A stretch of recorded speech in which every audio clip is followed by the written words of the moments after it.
My lovely people, a pleasant evening to you. I saw an article that grabbed my attention and I said I needed to read it. I'm seeing it on the Jamaica Observer's site. It says, the caption says, I prayed to hear my son's voice.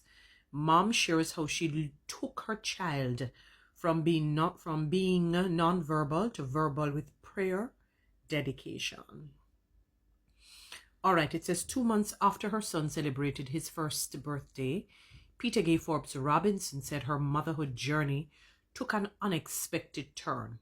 Her toddler started to regress in his development and was later diagnosed as a nonverbal autistic child with no chance of ever speaking. Wow. However, that was a diagnosis she refused to accept. After 9 years, her son Shadrach Robinson is now verbal and can operate independently. A journey she said was long and stressful, but proof that God can do what others deem impossible.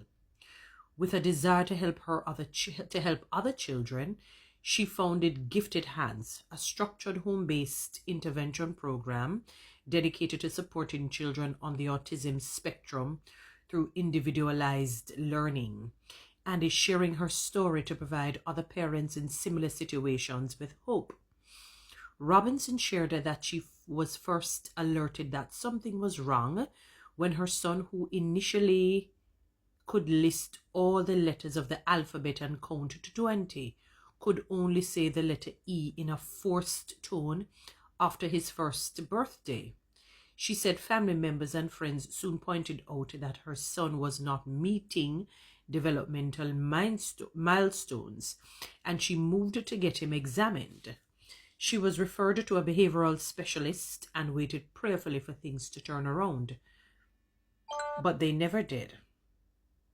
When her son was around 3 years old, she said she took him to a neurologist for an assessment, and the results left both her and her husband, Ricardo Robinson, in tears. Wow. What was said was that they were not even getting any sounds from him that sounded like hope. Wow. They were like, he's possibly gonna need someone to always be there for him.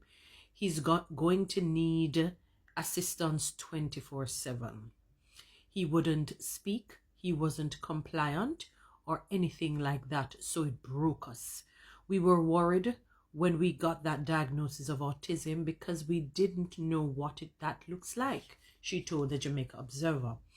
With a background in early childhood education, Robinson said she started to research autism to learn more about the condition and how to be there for her son, but her job in corporate Jamaica kept her busy and away from home.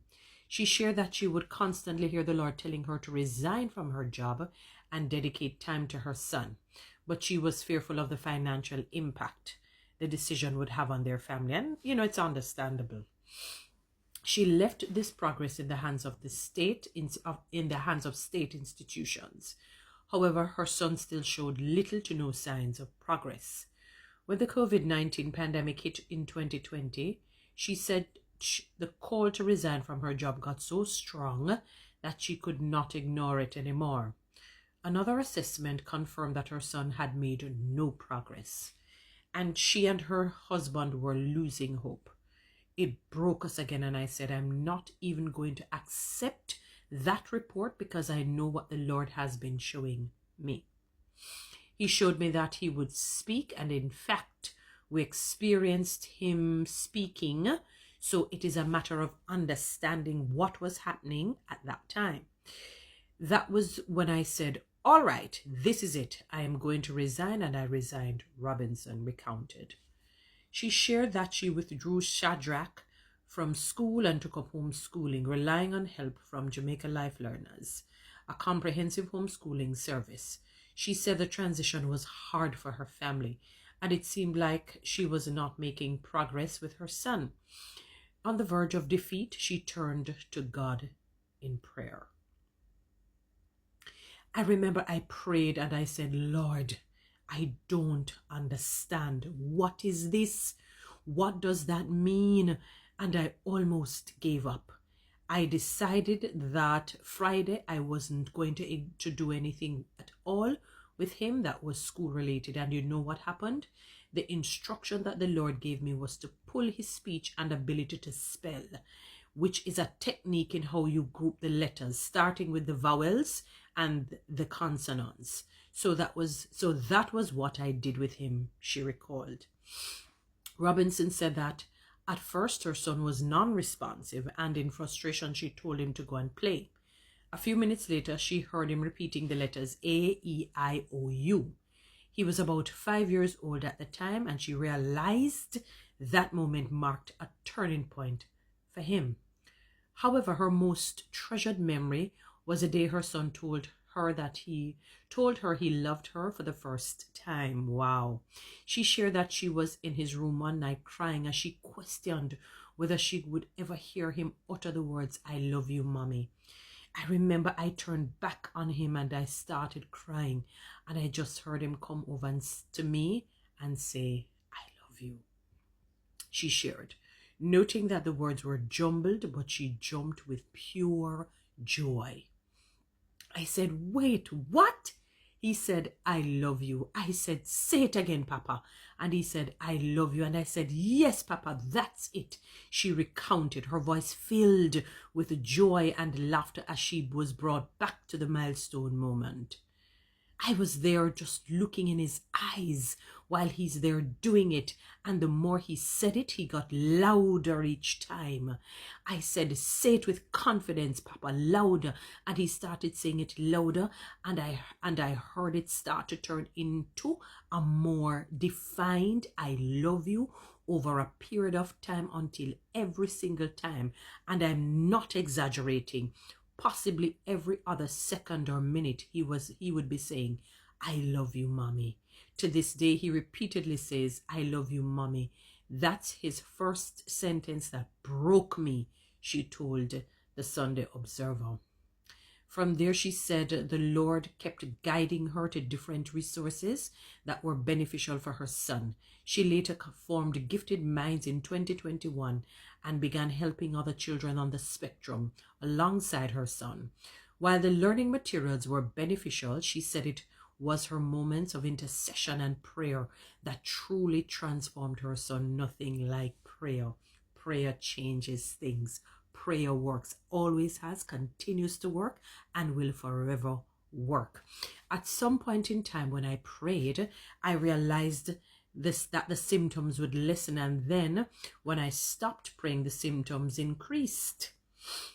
What I did was I just repeatedly kept praying. So intercession became a major part of it, in that every aspect of it, surrounding every region of his brain, I interceded. The Lord brought me into that understanding of the regions of the brain, the areas that I needed to touch, and the data. I would pray on those and I would see a massive turnaround with him, she shared. Robinson said her son in the last 5 years has made massive improvements. She shared that he was initially triggered by sounds, numbers, and refused to eat due to challenges with texture. She added that her son would also have to be restrained by 5 people to clean his teeth due to sensory issues. But she stuck to the mission, and he has transformed. Now, where we're at, it's like when I look back, I'm like, oh wow, that was a purpose for all that sacrifice, because now he's eating everything. Now I have to literally be reminding myself, don't you ever utter out of your mouth, "You're talking too much," because I remember at some point in time I prayed to hear his voice, and so I enjoy it, said Robinson. Now 10 years old, she shared that Shadrach is a leader who loves all things engineering, often fixing old phones and gadgets around the house.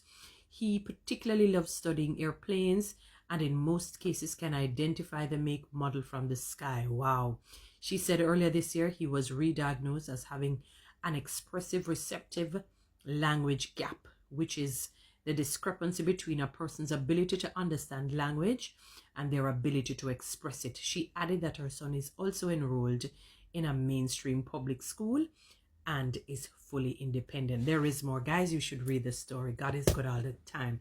Guys, you know what to do with TikTok and YouTube. Subscribe. Give me one of those lines. Follow me on Instagram.